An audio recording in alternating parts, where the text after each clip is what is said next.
ସମସ୍ତଙ୍କୁ ସ୍ୱାଗତ। ଆଜି ଆମେ ଶେରଲକ୍ ହୋମ୍ସ କାହାଣୀ 8 ପୁସ୍ତକର ଗୋଟେ ନୂଆ କାହାଣୀ ଦେଖିବା, ଯେଉଁଟାକି ହେଉଛି ତୃତୀୟ କାହାଣୀ। ତା ପୂର୍ବରୁ ଆମେ ଦୁଇଟି କାହାଣୀ ଶେଷ କରିଛେ, ଅଲଗା ଅଲଗା ଅଧ୍ୟାୟ ତାର ଅଛି, ୟୁଟ୍ୟୁବରେ ରହିଛି। ଆସନ୍ତୁ ଆଜି ନୂଆ କାହାଣୀ ଦେଖିବା ବା ତୃତୀୟ କାହାଣୀ, ଯାହାର କି ନାଁ ହେଉଛି ନରଉଡ଼ର ମିସ୍ତ୍ରୀ। ନରଉଡ଼ର ମିସ୍ତ୍ରୀ ମାନେ ଜଣେ ରାଜମିସ୍ତ୍ରୀ। ତାଙ୍କରି ବିଷୟରେ ଦେଖିବା, ତାଙ୍କର ଦ୍ରୁତତା ବା ତାଙ୍କର ବିଚକ୍ଷଣତା କ'ଣ ରହିଥିଲା, କ'ଣ ଘଟଣା ଘଟିଲା, ଏଠି ରହସ୍ୟମୟ କେସ୍ କେମିତି ଘଟିଲା, କ'ଣ ତାକୁ ଆମେ ଦେଖିବା। ଏଇଟା ସେମିତି କେତେଟା ଅଧ୍ୟାୟରେ ଆସିବ ଏଇ କାହାଣୀଟା, ତେଣୁ କରିକି ଆମେ ଆଜି ଦେଖିବା କେଉଁ ପର୍ଯ୍ୟନ୍ତ ଯାଉଛେ। ଓକେ, ଚାଲନ୍ତୁ ଆରମ୍ଭ କରିବା। ନରଉଡ଼ର ମିସ୍ତ୍ରୀ ବା ରାଜମିସ୍ତ୍ରୀ। ମିଷ୍ଟର ଶେରଲକ୍ ହୋମ୍ସ ନିଜେ କହିଲେ, ସ୍ୱର୍ଗୀୟ ପ୍ରଫେସର ମୋରିଆର୍ଟିଙ୍କ ମୃତ୍ୟୁ ପରେ ଜଣେ ଅପରାଧ ତତ୍ତ୍ୱ ବିଶେଷଜ୍ଞ ଦୃଷ୍ଟିରୁ ଲଣ୍ଡନ ସହରରେ ସେମିତି କିଛି ବିଶେଷ ଆକର୍ଷଣ ଆଉ ନାହିଁ। ମୁଁ ଉତ୍ତର ଦେଲି, କୌଣସି ଭଦ୍ର ନାଗରିକ ତୁମ କଥାରେ ଏକମତ ହେବ ବୋଲି ମୁଁ ଭାବୁନାହିଁ। ଏକଥା ୱାଟସନ୍ ଶେରଲକ୍ ହୋମ୍ସକୁ ଉତ୍ତର ଦେଲେ। ତାପରେ ଟିକିଏ ହସି ଦେଇ ସେ କହିଲେ, ମାନେ ଶେରଲକ୍ ହୋମ୍ସ କହିଲେ, ହେଲା ହେଲା, ମୁଁ ଏତେଟା ସ୍ୱାର୍ଥପର ହେବି ନାହିଁ। ଜଳଖିଆ ଟେବୁଲ ପାଖରୁ ଚୌକିଟା ଉପରକୁ ଠେଲି ଦେଇ ସେ କହିଲେ, ତାପରେ ସର୍ବସାଧାରଣ ନିଶ୍ଚୟ ଲାଭବାନ ହୋଇଛନ୍ତି। କେବଳ ବିଚରା ଅପରାଧ ବିଶେଷଜ୍ଞ କ୍ଷତିରେ ପଡ଼ିଛି। ତାମାନେ ତାଙ୍କ ବେପାର କ୍ଷତିରେ ପଡ଼ିଛି, ସେ କହିବା କଥା ଗୋଟେ ମଜାରେ କହିଲେ ବା ଗୋଟେ ଜୋକ୍ କରି କହିଲେ। ତାପରେ କାରଣ ତାର ବ୍ୟବସାୟ ବନ୍ଦ ହୋଇଛି। ପ୍ରଫେସର ମୋରିଆର୍ଟି ଥିଲାବେଳେ ପ୍ରତିଦିନ ସକାଳ ଖବରକାଗଜରେ କିଛି ନା କିଛି ସମ୍ବାଦ ବାହାରୁଥିଲା। ବେଳେବେଳେ ସମ୍ବାଦ ଅତି ଛୋଟ ଆଉ ସେଥିରେ ଅତି ତୀକ୍ଷ୍ଣ ସୂଚନା ଥିଲେ ମଧ୍ୟ ମୁଁ ସେଇଥିରୁ ଜାଣିପାରୁଥିଲି ଯେ ଘଟଣାଟା ପଛରେ ସେଇ ବିରାଟ ଅନିଷ୍ଟକାରୀ ମୁଣ୍ଡ ରହିଛି। ଠିକ୍ ବୁଢ଼ିଆଣୀ ଜାଲର ଖିଏ ସୂତା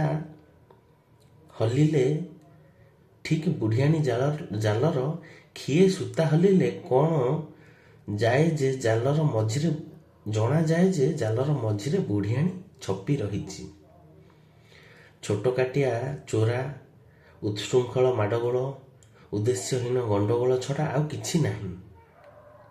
ବଡ଼ ବଡ଼ ଅପରାଧ ବିଷୟରେ ଶିକ୍ଷା କରୁଥିବା ବୈଜ୍ଞାନିକ ଛାତ୍ର ପାଇଁ ସେତେବେଳେ ଲଣ୍ଡନରେ ଯେତେ ସୁବିଧା ଥିଲା, ୟୁରୋପରେ ଅନ୍ୟ କୌଣସି ଦେଶର ରାଜଧାନୀରେ ତାହା ନଥିଲା।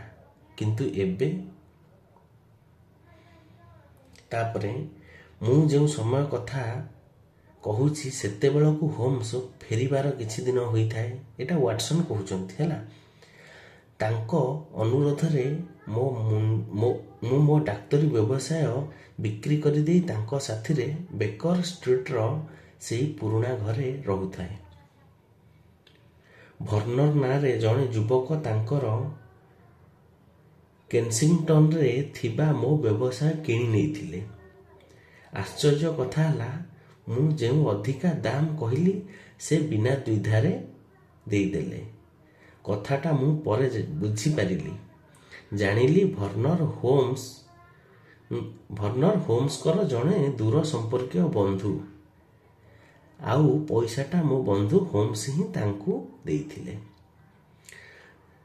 ସେଯାଏଁ ଯେଉଁ କେତେ ମାସ ଆମେ ସାଥୀ ହୋଇ ରହିଲୁ, ତା ଭିତରେ କିଛି ଘଟଣା ଘଟି ନାହିଁ ବୋଲି ହୋମ୍ସ ଯାହା କହିଲେ ତାହା ଠିକ୍ ନୁହେଁ।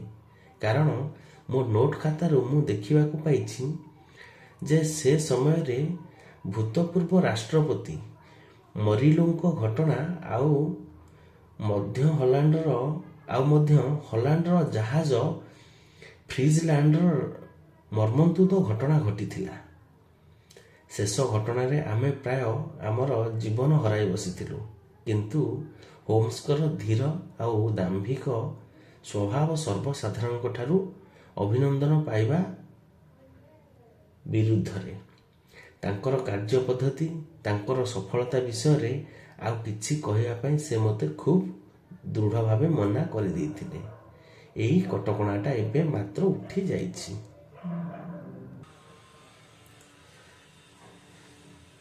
ମିଷ୍ଟର ସେର୍ଲକ୍ ହୋମ୍ସ ଅଳସ ଭାବରେ ଚୌକିରେ ଆଉଜି ବସି ସକାଳର ଖବରକାଗଜଟା ଖୋଲୁଥାନ୍ତି। ଏତିକିବେଳେ କଲିଂ ବେଲ୍ଟା ଖୁବ୍ ଜୋରରେ ବାଜି ଉଠିଲା। ତା ପରେ ପରେ ଦୁମ୍ ଦୁମ୍ ଶବ୍ଦ ଶୁଭିଲା, ଯେମିତି କେହି କାହାର ଦରଜାରେ ଖୁବ୍ ଜୋରରେ ବିଧା ମାରୁଛି। ଦରଜାଟା ଖୋଲିବା ମାତ୍ରେ ଘର ଭିତରକୁ ତୁମୁଳ କୋଳାହଳ ପଶି ଆସିଲା। ପାହାଚ ଉପରେ ଦ୍ରୁତ ପାଦ ଶବ୍ଦ ଶୁଭିଲା। ଟିକିଏ ପରେ ଜଣେ ଯୁବକ ଘର ଭିତରକୁ ପଶି ଆସିଲେ। ସେ ଉନ୍ମତ୍ତ ପରି ଜଣାଯାଉଥାନ୍ତି। ଆଖି ଦିଟା ଲାଲ ପଡ଼ିଯାଇଥାଏ, ମୁହଁଟା ମଳିନ ଦିଶୁଥାଏ। ମୁଣ୍ଡର ବାଳ ଆଲୁଳାୟିତ, ତାଙ୍କର ଛାତି ପଡ଼ୁଥାଏ ଉଠୁଥାଏ। ସେ ଜଳ ଜଳ କରି ଆମ ମୁହଁକୁ ଚାହିଁଲେ। ଆମେ ଜିଜ୍ଞାସୁ ଆଖିରେ ତାଙ୍କୁ ଚାହିଁବାରୁ ତାଙ୍କର ଖିଆଲ ହେଲା ଯେ ସେ ଏମିତି ଅଭଦ୍ରଙ୍କ ପରି ଘର ଭିତରକୁ ପଶି ଆସିଥିବାରୁ ତାଙ୍କର କ୍ଷମା ମାଗିବା ଉଚିତ। ନମ୍ର ଭାବରେ ସେ କହିଲେ, କ୍ଷମା କରିବେ ମିଷ୍ଟର ହୋମ୍ସ, ମୋତେ ଦୋଷ ଦେବେ ନାହିଁ। ମୁଁ ପ୍ରାୟ ପାଗଳ ହୋଇଯାଇଛି। ମୁଁ ହେଉଛି ବିଚରା ହତଭାଗା ଜନ୍ ହେକ୍ଟର ମାକ୍ଫାର୍ଲେନ୍।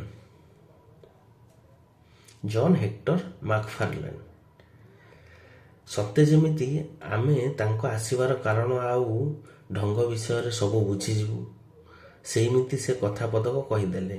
କିନ୍ତୁ ହୋମ୍ସଙ୍କ ମୁହଁକୁ ଚାହିଁ ଜାଣିପାରିଲେ ଯେ ମୋ ପରି ସେ ମଧ୍ୟ କିଛି ବୁଝିପାରି ନାହାନ୍ତି। ସିଗାରେଟ ଡବାଟା ଆଗନ୍ତୁକଙ୍କ ହାତକୁ ପେଲି ଦେଇ ହୋମ୍ସ କହିଲେ, ସିଗାରେଟ ଖଣ୍ଡେ ନିଅନ୍ତୁ ମିଷ୍ଟର ମାକ୍ଫାର୍ଲେନ୍।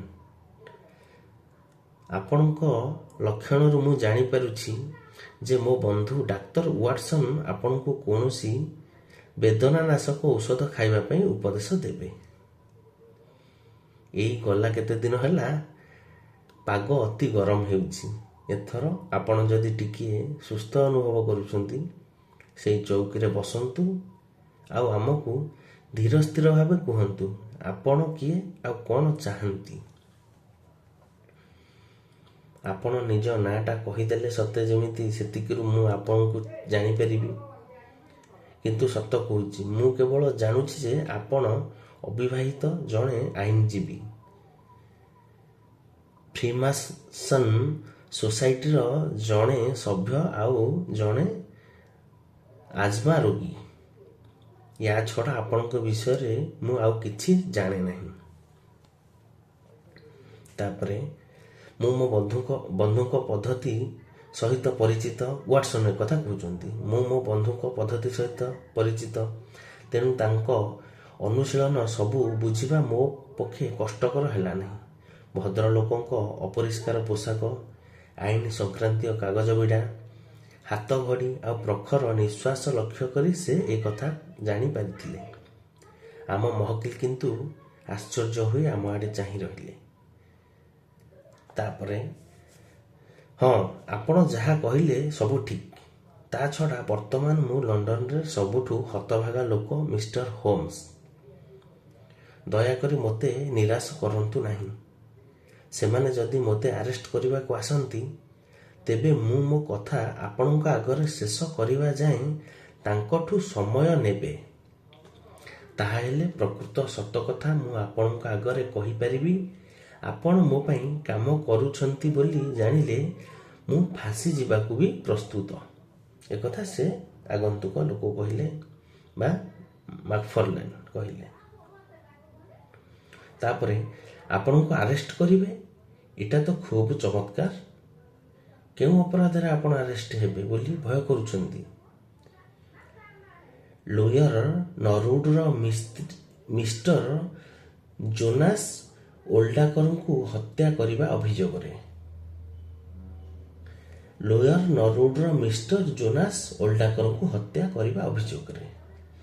ମୋ ବନ୍ଧୁଙ୍କ ଭାବପୂର୍ଣ୍ଣ ମୁହଁରେ ସହାନୁଭୂତି ଏବଂ ତୃପ୍ତିର ଲକ୍ଷଣ ଦେଖାଗଲା। ସେ କହିଲେ, ଏଇ ମାତ୍ର ଜଳଖିଆ ଖାଇଲା ବେଳେ ମୁଁ ମୋ ବନ୍ଧୁ ଡାକ୍ତର ୱାଟସନ୍ଙ୍କୁ କହୁଥିଲି, ଆମ ଖବରକାଗଜ ଗୁଡ଼ାକରୁ ଚାଞ୍ଚଲ୍ୟକର ଘଟଣା ଏକାବେଳେ ଲୁଚିଗଲାଣି।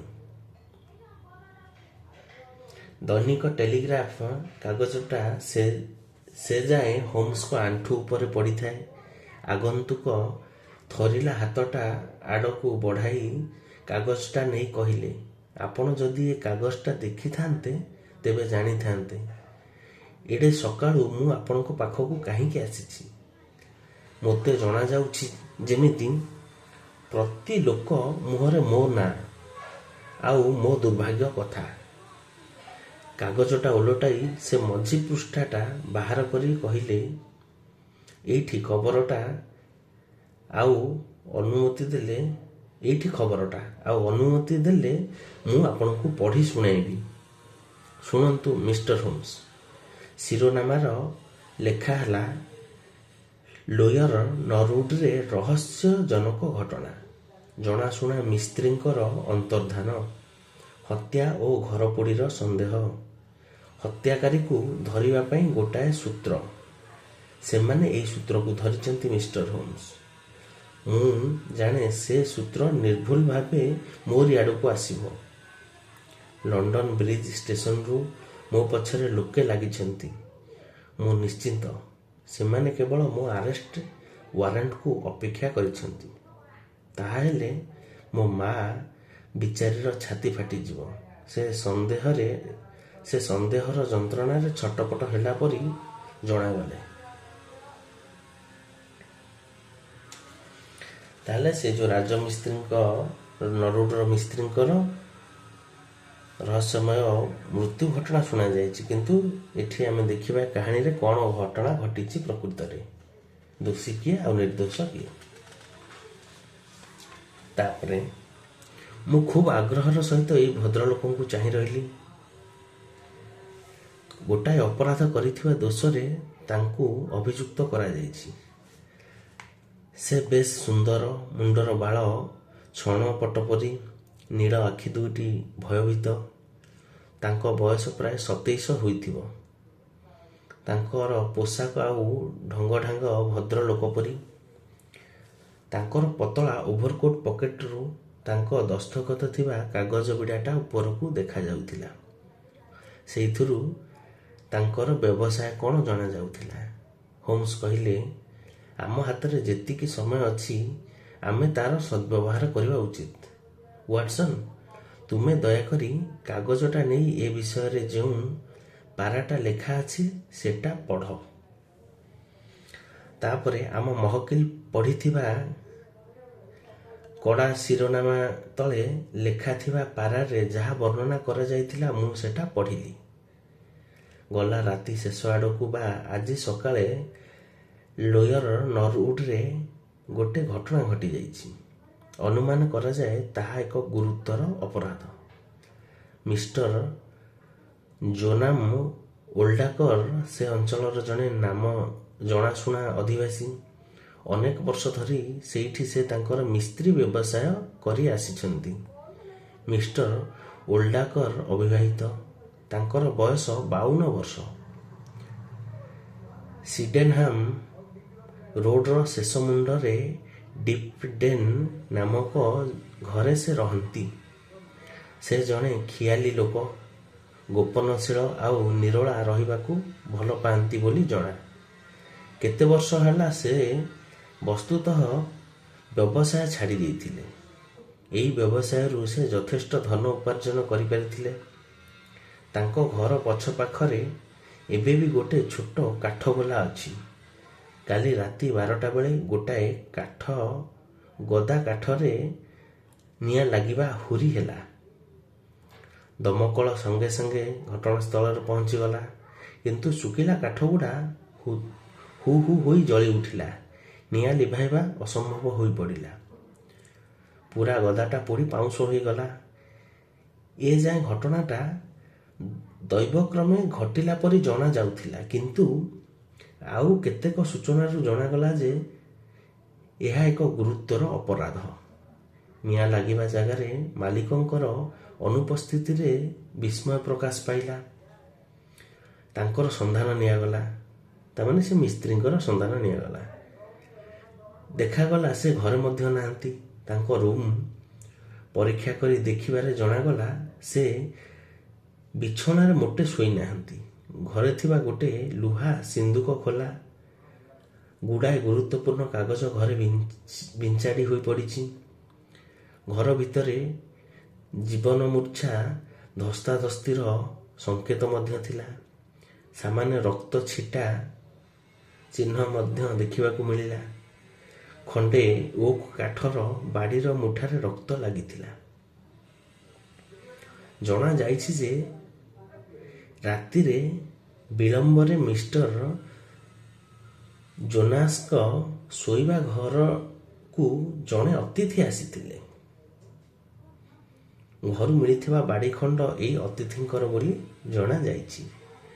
ସେ ଲଣ୍ଡନର ଜଣେ ତରୁଣ ଆଇନଜୀବୀ।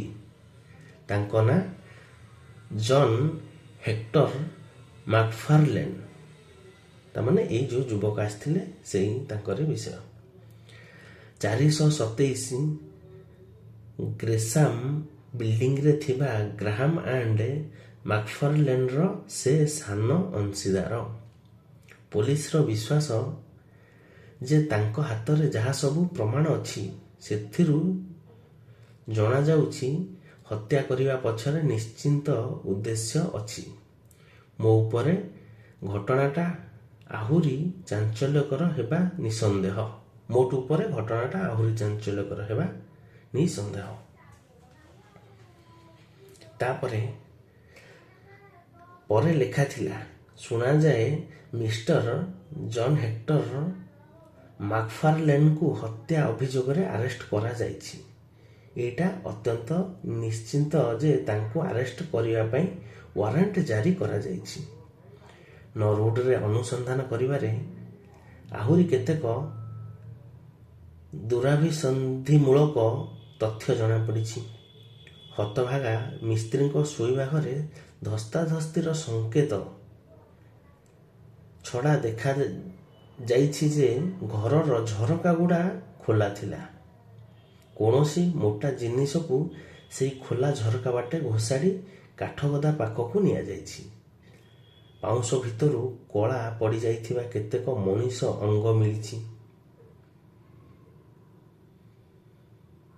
ପୋଲିସର ମତ ଯେ ଏହା ଏକ ଅତି ଚାଞ୍ଚଲ୍ୟକର ଘଟଣା। ମୃତ ବ୍ୟକ୍ତିଙ୍କୁ ତାଙ୍କ କୋଠରୀ ଭିତରେ ପିଟି ମାରି ଦିଆଯାଇଛି। ତାଙ୍କ କାଗଜଗୁଡ଼ା ଘଣ୍ଟା ଚକଟା ହୋଇଛି। ତାଙ୍କ ମୃତଦେହକୁ ଝରକା ବାଟେ କାଠ ଗଦା ପାଖକୁ ଘୋଷାଡ଼ି ନିଆଯାଇଛି। ଶେଷରେ ହତ୍ୟାର ସବୁ ଚିହ୍ନ ଲୁଚାଇ ଦେବା ପାଇଁ କାଠ ଗଦାରେ ନିଆଁ ଲଗାଇ ଦିଆଯାଇଛି। ଏହି କେସ୍ର ତଦନ୍ତ ଭାର ସ୍କଟଲାଣ୍ଡ ୟାର୍ଡର ଅଭିଜ୍ଞ ଇନ୍ସପେକ୍ଟର ଲେଷ୍ଟ୍ରେଡଙ୍କ ଉପରେ ନ୍ୟସ୍ତ କରାଯାଇଛି। ସେ ତାଙ୍କର ଚିନ୍ତାଶକ୍ତି ଆଉ କର୍ମକୁଶଳତା ପ୍ରୟୋଗ କରି ଅନୁସନ୍ଧାନ ଚଳାଇଛନ୍ତି। ସେର୍ଲକ ହୋମ୍ସ ଆଖି ବୁଜି ମନ ଦେଇ ଏଇ ବର୍ଣ୍ଣନା ଶୁଣୁଥିଲେ। ତାପରେ ସେ ତାଙ୍କର ଚିରାଚରିତ ଅଳସ ଭଙ୍ଗୀରେ କହିଲେ, କେସ୍ଟାରେ ନିଶ୍ଚୟ କେତେକ କୌତୂହଳପୂର୍ଣ୍ଣ ପଏଣ୍ଟ ଅଛି। ଆଚ୍ଛା ମିଷ୍ଟର ମାକ୍ଫାର୍ଲେନ୍, ପ୍ରଥମେ କୁହନ୍ତୁ ତ, ଆପଣଙ୍କୁ ଆରେଷ୍ଟ କରିବା ପାଇଁ ଯଥେଷ୍ଟ ପ୍ରମାଣ ଥିଲା ପରି ଜଣାଯାଉଥିଲେ ବି ଆପଣ କେମିତି ଏ ଯାଏଁ ଆରେଷ୍ଟ ହୋଇନାହାନ୍ତି? ତାପରେ ମୁଁ ବ୍ଲାକହିଥର ଟରିଂଟନ ଲଜ୍ରେ ମୋ ବାପା ମାଙ୍କ ପାଖରେ ରହେ ମିଷ୍ଟର ହୋମ୍ସ। କାଲି ରାତି ଡେରିରେ ମିଷ୍ଟର ଜୋନାସ ଓଲ୍ଡାକରଙ୍କ ସାଥିରେ କାମ ଥିବାରୁ ମୁଁ ନରୁଡ଼ର ଗୋଟେ ହୋଟେଲରେ ରହିଗଲି। ସେଇଠୁ ମୁଁ ତାଙ୍କ ପାଖକୁ ଯାଇଥିଲି। ଆଜି ସକାଳେ ଟ୍ରେନରେ ଆସିଲା ବେଳେ ମୁଁ ଖବରକାଗଜରୁ ଏଇ କଥା ପଢ଼ିଲି। ତା ଆଗରୁ ମୁଁ ଏ ବିଷୟରେ କିଛି ଜାଣିନଥିଲି। ମୁଁ ସାଙ୍ଗେ ସାଙ୍ଗେ ମୋର ବିପଦପୂର୍ଣ୍ଣ ପରିସ୍ଥିତି କଥା ବୁଝିପାରିଲି ଆଉ ଆପଣଙ୍କ ସାଥିରେ ପରାମର୍ଶ କରିବା ପାଇଁ ଚାଲି ଆସିଲି। ମୁଁ ମୋ ସହର ଅଫିସରେ ବା ଘରେ ଥିଲେ ଏତେବେଳକୁ ନିଶ୍ଚୟ ଆରେଷ୍ଟ ହୋଇସାରିଥାନ୍ତି। ଲଣ୍ଡନ ବ୍ରିଜ ଷ୍ଟେସନରୁ ଜଣେ ଲୋକ ମୋ ପିଛା ଧରିଥିବା ମୁଁ ଜାଣେ ଆଉ ମୁଁ ନିଃସନ୍ଦେହ ଯେ ହେ ପ୍ରଭୁ, ଇଏ କ'ଣ? ସେଇଟା ହେଲା କଲିଂ ବେଲ୍ ବାଜିବାର ଶବ୍ଦ। ମାନେ ଆପରେ କ'ଣ ହେଲା, ସେର୍ଲକ୍ ହୋମ୍ସଙ୍କ ଘରର କଲିଂ ବେଲ୍ ବାଜିଲା। କେହି ଆସିଲେ ଆଙ୍କ ପାଖକୁ, ଏମାନେ କଥା ହେଉଥିବା ସମୟରେ କେହି ଆସିଲେ। ଦେଖିବା କ'ଣ ହେଲା। ସେଇଟା ହେଲା କଲିଂ ବେଲ୍ ବାଜିବାର ଶବ୍ଦ। ତାପରେ ପାହାଚରେ ଜୋର ପାଦ ଶବ୍ଦ ଶୁଣାଗଲା। ଟିକିଏ ପରେ ଆମର ପରିଚିତ ବନ୍ଧୁ ଲେଷ୍ଟ୍ରେଡ୍ ଦରଜା ପାଖରେ ଦେଖାଦେଲେ। ଲେଷ୍ଟ୍ରେଡ୍ ମାନେ ସେ ପୋଲିସ ଆସିକି ପହଞ୍ଚିଗଲେ ସେର୍ଲକ୍ ହୋମ୍ସଙ୍କ ଘର ପାଖରେ। ତାଙ୍କ ପଛରେ ପୋଷାକ ପିନ୍ଧା 2 ଜଣ ପୋଲିସ କର୍ମଚାରୀଙ୍କୁ ଦେଖିବାକୁ ପାଇଲି। ମିଷ୍ଟର ଜନ୍ ହେକ୍ଟର ମାକ୍ଫାର୍ଲେନ୍ କହିଉଠିଲେ, ଲେଷ୍ଟ୍ରେଡ୍। ଆମ ହତଭାଗ ମହକିଲଙ୍କ ମୁହଁ ବିବର୍ଣ୍ଣ ହୋଇଗଲା। ସେ ଚୌକିରୁ ଉଠି ଠିଆ ହେଲେ। ଲୋୟର ନରୁଡ଼ର ମିଷ୍ଟର ଜୋନାସ୍ ଓଲ୍ଡାକରଙ୍କୁ ଜାଣିଶୁଣି ହତ୍ୟା କରିଥିବା ଅଭିଯୋଗରେ ମୁଁ ଆପଣଙ୍କୁ ଆରେଷ୍ଟ କରୁଛି।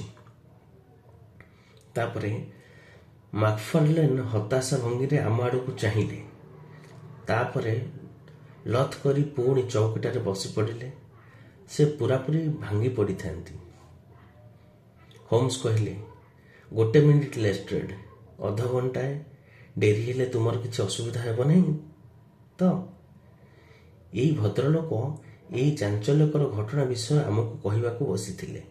ତାଙ୍କ କଥା ଆମକୁ ପ୍ରକୃତ ସତକଥା ବାହାର କରିବାରେ ସାହାଯ୍ୟ କରିପାରେ। ତାପରେ ଗମ୍ଭୀର ହୋଇ ଲେଷ୍ଟ୍ରେଡ୍ କହିଲେ, ତାମାନେ ପୋଲିସ ଅଫିସର କହିଲେ, ମୁଁ ଭାବୁଛି ପ୍ରକୃତ ତଥ୍ୟ ବାହାର କରିବାରେ କୌଣସି ଅସୁବିଧା ହେବ ନାହିଁ।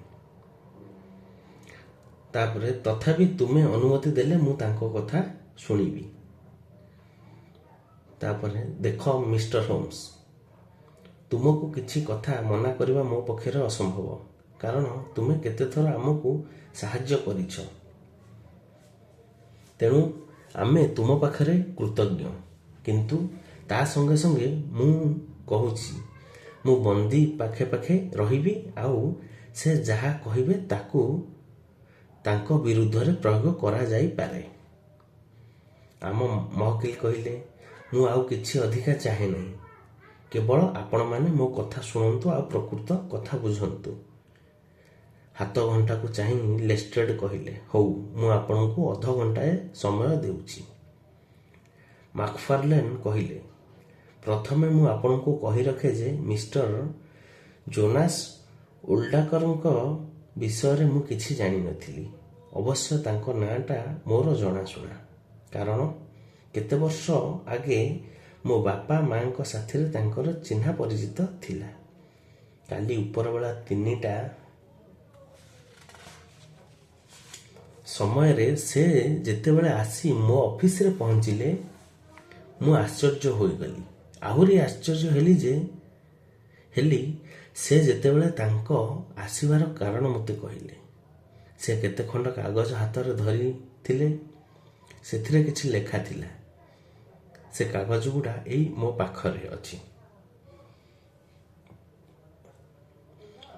କାଗଜଗୁଡ଼ା ମୋ ଟେବୁଲ ଉପରେ ରଖି ସେ କହିଲେ, ଏଇଟା ମୋ ୱିଲ୍। ଆପଣ ଏଇଟା ଆଇନ ଅନୁସାରେ ଲେଖିଦେବା ମୁଁ ଚାହେଁ। ଆପଣ ଏବେ ଲେଖିଦିଅନ୍ତୁ, ମୁଁ ଏଇଠି ବସୁଛି। ତାମାନେ ସେ ମିସ୍ତ୍ରୀ ଏଇ ଆଇନଜୀବୀଙ୍କୁ କହିଲେ କି ମୁଁ କାଗଜ ଆଣିକି ଆସିଛି, ଆପଣ ମୋର ଗୋଟେ ୱିଲ୍ ଲେଖିଦିଅନ୍ତୁ। ୱିଲ୍ରେ କ'ଣ ଅଛି ଚାଲନ୍ତୁ ଆମେ ପଢ଼ିବା। ମୁଁ ଲେଖା ଆରମ୍ଭ କଲି। ଯେତେବେଳେ ଦେଖିଲି କେତେଟା ଜିନିଷକୁ ଛାଡ଼ିଦେଲେ ବାକି ସବୁ ସମ୍ପତ୍ତି ସେ ମୋତେ ଦାନ କରିଦେଇଛନ୍ତି, ମୁଁ କେମିତି ଆଶ୍ଚର୍ଯ୍ୟ ହୋଇଗଲି ଆପଣ ଅନୁମାନ କରିପାରୁଥିବେ। ତାମାନେ ସେ ମିସ୍ତ୍ରୀ ୟାଙ୍କ ନାଁରେ ଲେଖିଛନ୍ତି, ଆଇନଜୀବୀ ଯିଏ ତାଙ୍କ ନାଁରେ ସମ୍ପତ୍ତି ଗୁଡ଼ା ଲେଖିଦେଇଛନ୍ତି। ଇଏ କି ଆଶ୍ଚର୍ଯ୍ୟ କଥା। ଚାଲନ୍ତୁ ଦେଖିବା ତାପରେ କ'ଣ ହେଲା। ତାଙ୍କ ଆଖି ଦିଟା ମୋ ଉପରେ ସ୍ଥିର ହୋଇ ରହିଥାଏ, ମୁହଁରେ ଆନନ୍ଦର ଭାବ।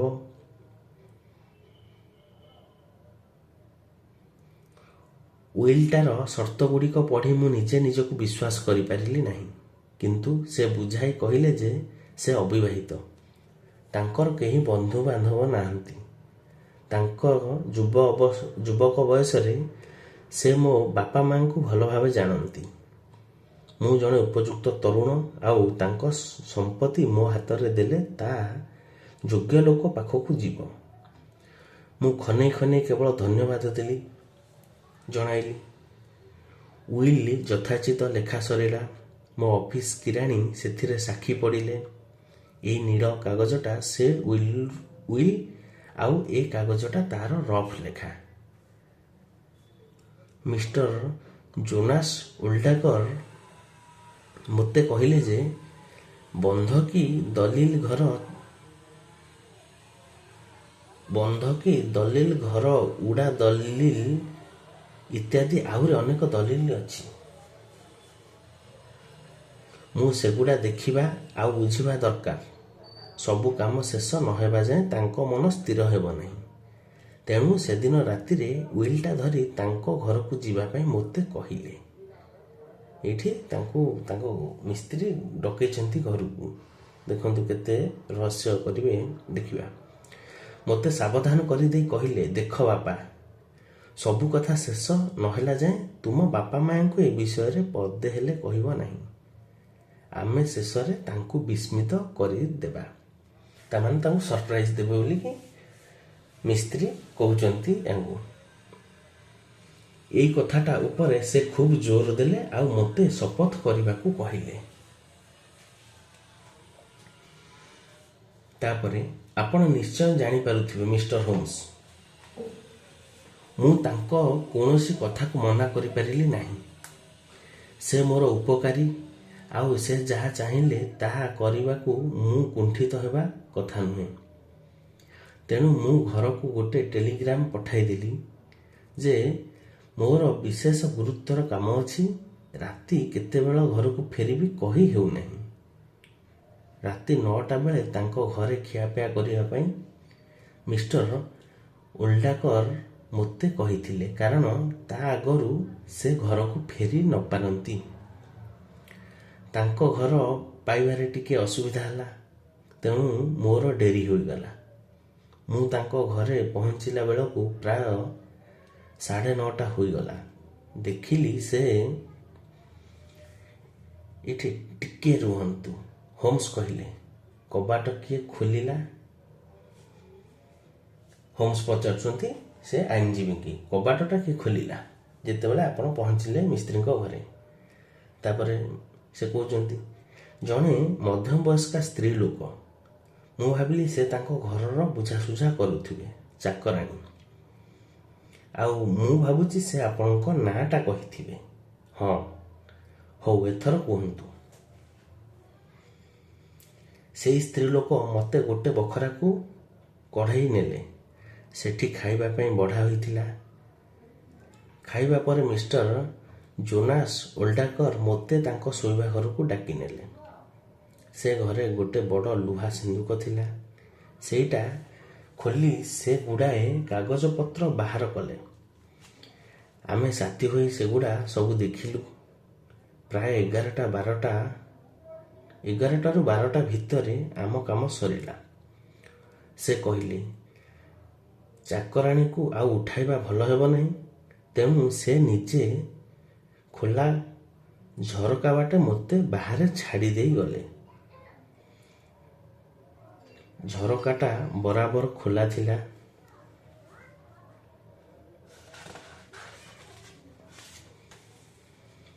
ଝରକାର ପରଦା ପଡ଼ିଥିଲା କି? ହୋମ୍ସ ପଚାରିଲେ। ମୁଁ ଠିକ୍ କହିପାରିବି ନାହିଁ। ତେବେ ମୋର ଅନୁମାନ ପରଦାଟା ଅଧା ଖୋଲା ଥିଲା। ହଁ, ମନେ ପଡ଼ୁଛି, ସେ ପରଦାଟା ଉପରକୁ ଟାଣିଲେ।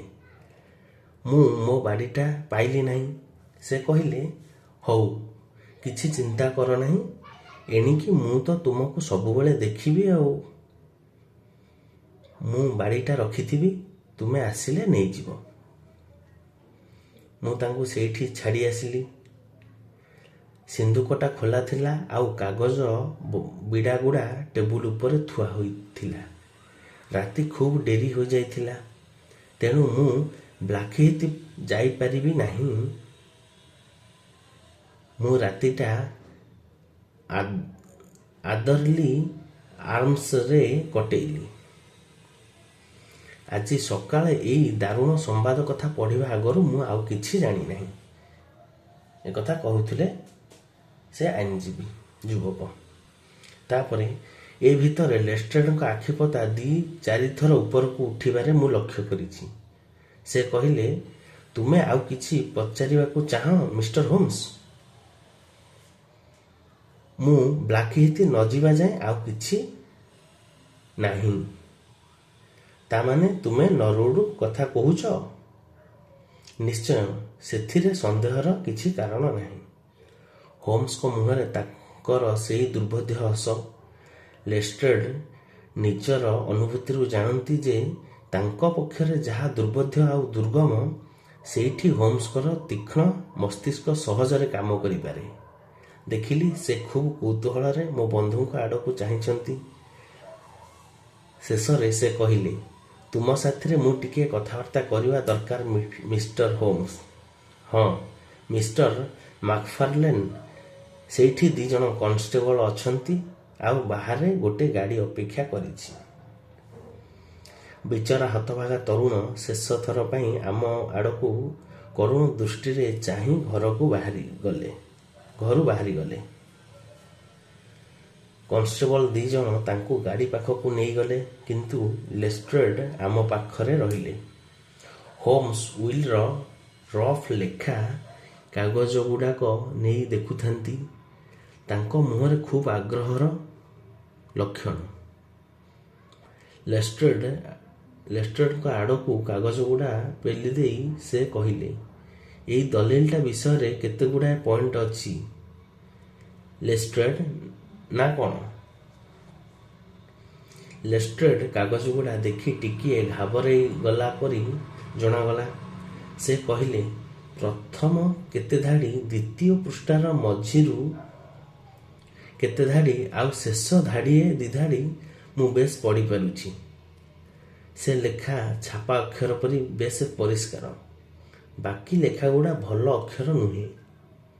କେତେ ଜାଗାରେ ଏତେ ଖରାପ ଯେ ମୋଟେ ପଢ଼ି ହେଉନାହିଁ। ସେଥିରୁ ତୁମେ କ'ଣ ବୁଝୁଛ? ଆଚ୍ଛା, ତୁମେ କ'ଣ ବୁଝୁଛ? ତାପରେ ହୋମ୍ସ କହୁଛନ୍ତି, ଏଇଟା ଟ୍ରେନରେ ଗଲାବେଳେ ଲେଖା ହୋଇଛି। ଭଲ ଲେଖାଗୁଡ଼ା ଷ୍ଟେସନମାନଙ୍କରେ ଆଉ ଖରାପ ଲେଖାଗୁଡ଼ା ଟ୍ରେନ୍ ଚାଲିବା ସମୟରେ ଲେଖାଯାଇଛି। ଅତି ଖରାପ ଲେଖାଗୁଡ଼ା ଟ୍ରେନ୍ ପଏଣ୍ଟ ଉପରେ ଗଲାବେଳେ ଲେଖାଯାଇଛି। ଯେ କେହି ପ୍ରବୀଣ ଲୋକ କହିବ ଯେ ଲେଖାଟା ସହର ତଳିଆ ରେଳ ଲାଇନରେ ଗଲାବେଳେ ଲେଖାଯାଇଛି, କାରଣ ଲଣ୍ଡନ ସହର ପାଖ ଅଞ୍ଚଳ ପରି ଅନ୍ୟ କେଉଁଠି ଏତେ ପଏଣ୍ଟ ନାହିଁ। ତାମାନେ ଯେଉଁ ଗାଡ଼ିର ପଏଣ୍ଟ ଥାଏ ରେଲୱେର। ଧର ଟ୍ରେନରେ ଯିବା ସମୟରେ ଏ ଉଇଲଟା ଲେଖିବାରେ କଟିଛି, ତାହେଲେ ଟ୍ରେନଟା ନିଶ୍ଚୟ ଏକ୍ସପ୍ରେସ୍ ଟ୍ରେନ୍। ନରଉଡ୍ରୁ ଆଉ ଲଣ୍ଡନ ବ୍ରିଜ ଷ୍ଟେସନ ମଝିରେ ମାତ୍ର ଗୋଟିଏ ଜାଗାରେ ରହିଛି। ଲେଷ୍ଟ୍ରେଡ୍ ହସି ଉଠିଲେ।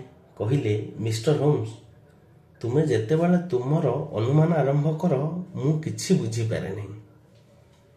ଏବେ ଯାହା କହିଲ ତାର କେସ୍ ସାଥିରେ କି ସମ୍ପର୍କ? ବିଚରା ତରୁଣ ଯାହା କହିଲେ ତାକୁ ଏକଥା ନିଶ୍ଚିତ ଭାବେ ଦୃଢ଼ କରୁଛି। ତାମାନେ ସେ ତରୁଣ ଯାହା କହିଥିଲେ ସେ ସତ କଥା କହିଥିଲେ ବୋଲି ହୋମ୍ସ କହୁଛନ୍ତି। ଅନ୍ତତଃ ଜୋନାସ୍ ଓଲ୍ଡ କରରୁ ଟ୍ରେନରେ ଗଲାବେଳେ ଏ ୱିଲ୍ଟା ଲେଖିବା କଥା ନିଶ୍ଚିନ୍ତ। ଏଇଟା ନିଶ୍ଚୟ ଅଦ୍ଭୁତ। ଏପରି ଗୋଟେ ଗୁରୁତ୍ୱପୂର୍ଣ୍ଣ ଦଲିଲ ଏମିତି ଦରପନ୍ତରିଆ ପରି ଲେଖାଯିବାଟା ଖୁବ୍ କୌତୂହଳପୂର୍ଣ୍ଣ ନୁହେଁ? ଏଥିରୁ ଜଣାଯାଉଛି ଯେ ସେ ଭାବିଥିଲେ ଏ ୱିଲ୍ଟାର ସେମିତି କିଛି ବାସ୍ତବ ଗୁରୁତ୍ୱ ନାହିଁ। ଜଣେ ଲୋକର ଗୋଟେ ୱିଲ୍ କେବେ କାମରେ ଲଗାଇବାର ଉଦ୍ଦେଶ୍ୟ ନଥିଲେ ସେ ଏମିତି ଭାବେ ଲେଖିପାରେ। ଆଉ ତା ସାଙ୍ଗେ ସାଙ୍ଗେ ନିଜର ମରଣ ପରୱାନାଟା ଲେଖି ବସିଲା। ତୁମେ ତେବେ ଏଇଆ ଭାବୁଛ? ହୋମ୍ସ କହୁଛନ୍ତି। ତୁମେ କ'ଣ ତା ଭାବୁନାହଁ? ଏଟା ଲେଷ୍ଟ୍ରେଡ୍ କହୁଛନ୍ତି, ପୋଲିସ କହୁଛନ୍ତି ଏଟା। ତାପରେ ହଁ, ତା ସମ୍ଭବ ହୋଇପାରେ, କିନ୍ତୁ ଏପର୍ଯ୍ୟନ୍ତ କେସ୍ଟା ମୋ ପାଖରେ ପରିଷ୍କାର ହୋଇନାହିଁ। ଆହୁରି ବାକି ଅଛି। ୟାଠୁ ଅଧିକ ପରିଷ୍କାର କ'ଣ ହୋଇପାରେ? ପଚାରୁଛନ୍ତି ପୋଲିସ।